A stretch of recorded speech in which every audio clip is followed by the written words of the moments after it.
Good evening, ladies and gentlemen, and welcome to Putnam County High School in Eataton, Georgia, where the Jackson Red Devils are set to take on the Golden Eagles of Putnam County High School. Jackson coming off their win last week, 31-6 over the Therrell High School.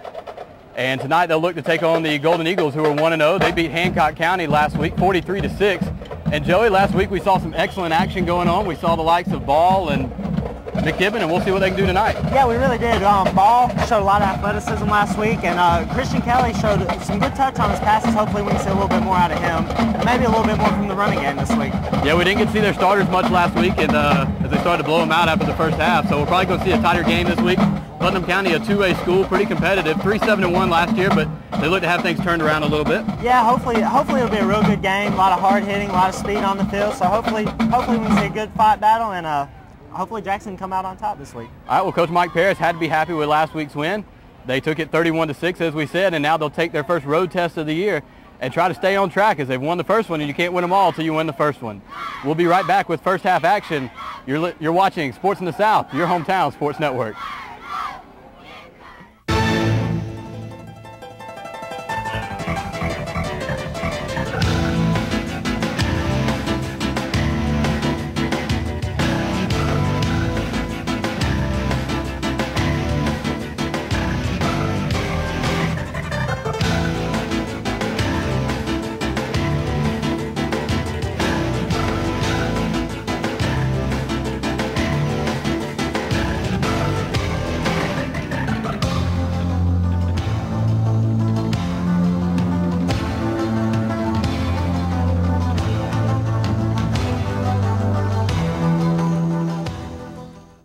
Hi, and once again, we are here in Eataton, Georgia at Putnam County High School, where the Red Devils are set to take on the War Eagles of Putnam High School. And I'm Kevin Lewis alongside Joey Nipper. Our cameraman and producer is O. Curtis White. As the Jackson Red Devils have taken the field, they come in at 1-0, and Coach Mike Paris looking to make it 2-0 on the road today, Joey. Putnam County will break theirs out. They're coming out in the home blues, blue pants, red socks, looks like all the way around. Jackson in the white tops and the red breeches, as Larry Munson would say, for the University of Georgia. And as both teams have taken the field, we'll take a short break and we'll be right back with opening kickoff. You're watching Sports in the South, your hometown sports network.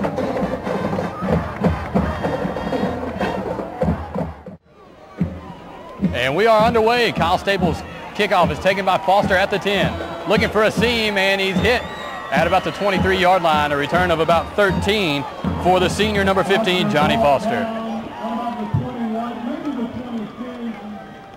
Senior Devin Grimes is under center. He's going to hand it off straight up the gut, and gang tackling going on for the Jackson Red Devils as they'll hit him after a pickup of about 2. Carry made by number 22. That's Cedric Mathis, the junior running back. Cedric Mathis on that carry. Grimes under center. Mathis is the lone back. This time he's going to roll right. Eludes the pressure, and ball is dropped, intended for number 7, Fred Stokes.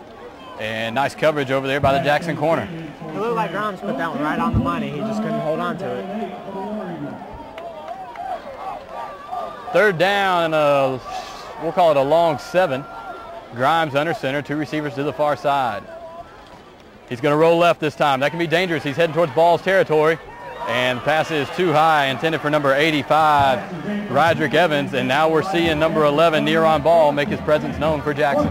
We knew it was going to be a matter of time. He was going to be back there rushing the quarterback, getting some hits in on him. And now we're set as Travis Hatley has come on to punt it away. And the kick is a low line drive. And Jackson's got to stay out of the way of that one. It still rolls as McKibben and Mann are going to let that one roll dead. It'll be 1st and 10 for Kelly and company on their own 44-yard line. 1st and 10 for the Red Devils. We'll take a break. We'll be right back. You're watching Sports in the South, your hometown sports network. Kelly under center, pitches it wide side. Mann's got room. He's inside the 40. He could go all the, what a block. What a block Chris Head laid on a crackback. And all of a sudden, Quint McKibben, we talked about his speed. He's being recruited by Florida, Georgia, you name him, they've looked at him. And he takes it 56 yards to the house. The junior had some good blocking on that run, and he just found the hole and was able to take it down the field for 6.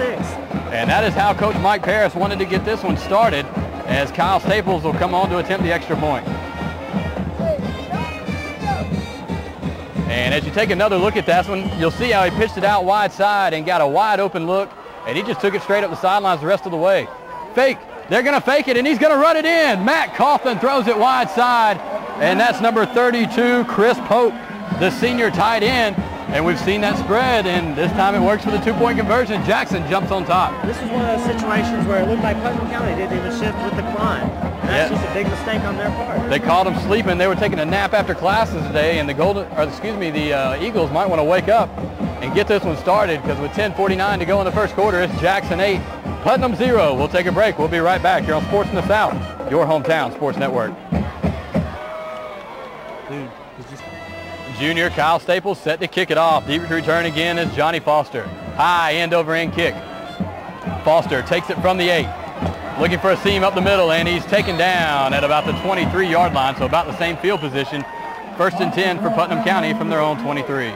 Looked like Orterio Watson was in on that tackle. Devin Grimes, senior, under center. Hands it off on a delayed draw, and nothing doing. The defensive line for Jackson got good penetration, as number 22, Cedric Mathis, loses a yard on the play. About four Jackson players were in on that tackle, so there wasn't much running room at all for the Putnam County running back. Grimes coming from the gun. 2 receivers to the far side, 1 to the near. And takes the snap. Back to pass, quarterback draw, and he's taken down at the 24-yard line. A pickup of 2, and that looked like who else? Near on ball on the tackle. You know he's always going to be in there, putting pressure on that quarterback, and once again he was in on the tackle. And he did a great job on that one reading. He had the tackle stood up and then followed into it. And a lot of defensive linemen you see just bull rush, and that shows how smart he is and why he's getting recruited by the likes of the SEC. If you want to run it up the middle or anywhere on this Jackson defense, you're going to have to block near on ball. And that's not going to be an easy task, whoever pulled that assignment tonight. And again, Grimes is going to come out in the gun. This time 2 receivers in the backfield, tight end to the near side. Again, back to pass. He's got max protection. Fires right side and incomplete over the head of number 34. That's James Little, the senior wide receiver. Near on ball was back in the backfield putting a hit on the quarterback. So if you're not going to block him, you're not going to have time to do much of anything tonight. 4th down and 9, and on to punt it away once again is Travis Hatley, the sophomore kicker. Deep to return for Jackson is Quint McKibben and Nakemian Mann. Mann had a touchdown return last week, and he's going to get this one. Takes it from his own 47.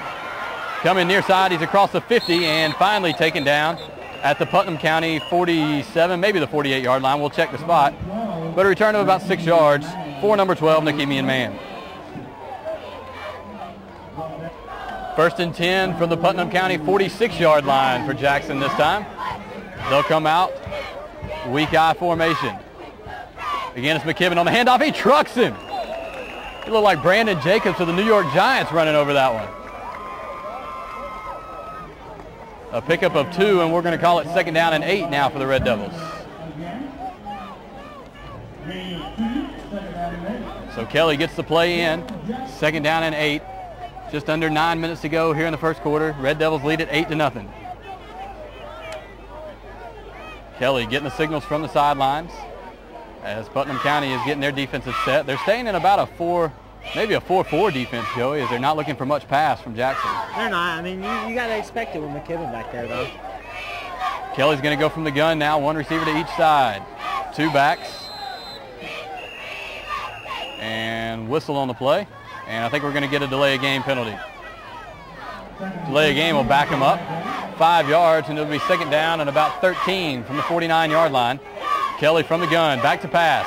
Looking left side, and looks like a little mix-up between him and Nakemian Mann, as Mann was still running a fly route up the field. Kelly thought he was going to break out.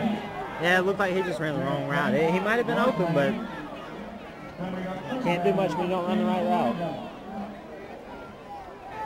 3rd down and 13. Kelly comes out, spreads it out a little bit. 2 receivers to the far side, 1 on the near. Tight end to the near side as well, and Kelly doesn't like what he sees. He's going to have to take a timeout.